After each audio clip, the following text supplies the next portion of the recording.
രാവണപുത്രനായ ഇന്ദ്രജിത്ത് യുദ്ധക്കളത്തിൽ പ്രയോഗിച്ച മായകൾ ദേവന്മാരെപ്പോലും നടുക്കുന്നതായിരുന്നു.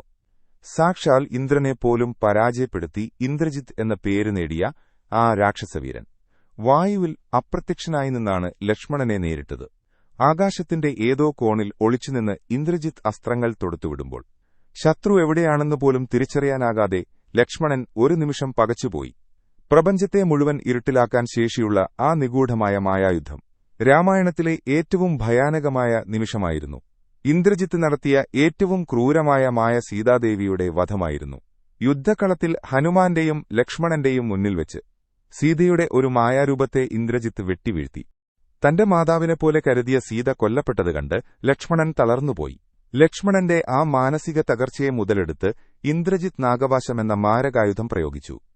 ആയിരക്കണക്കിന് സർപ്പങ്ങളായി മാറിയ ആ അസ്ത്രങ്ങൾ രാമലക്ഷ്മണന്മാരെ വരിഞ്ഞുമുറുക്കി.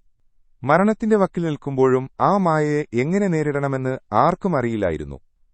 ഒടുവിൽ വിഭീഷണന്റെ സഹായത്തോടെയാണ് ഇന്ദ്രജിത്തിന്റെ മായകളുടെ രഹസ്യം ലക്ഷ്മണൻ തിരിച്ചറിഞ്ഞത്. നികുംഭിലയിലെ നിഗൂഢമായ യാഗം പൂർത്തിയാക്കിയാൽ ഇന്ദ്രജിത്തിനെ തോൽപ്പിക്കാൻ ആർക്കും കഴിയില്ലെന്ന് മനസ്സിലാക്കിയ ലക്ഷ്മണൻ ആ യാഗം തടഞ്ഞു. ശക്തിയേക്കാൾ ഉപരിയായി മായയെ വിവേകം കൊണ്ട് നേരിട്ട ആ പോരാട്ടം ഇന്നും യുദ്ധതന്ത്രങ്ങളിലെ വലിയൊരു പാഠമാണ്. തന്റെ മായകൾ ഓരോന്നായി തകരുന്നതുകണ്ട് ആ രാക്ഷസവീരൻ ആദ്യമായി ഭയന്നു. ഇന്ദ്രജിത്തിന്റെ ആ നിഗൂഢമായ അന്ത്യം ഒരു സാമ്രാജ്യത്തിന്റെ തന്നെ തകർച്ചയുടെ തുടക്കമായിരുന്നു.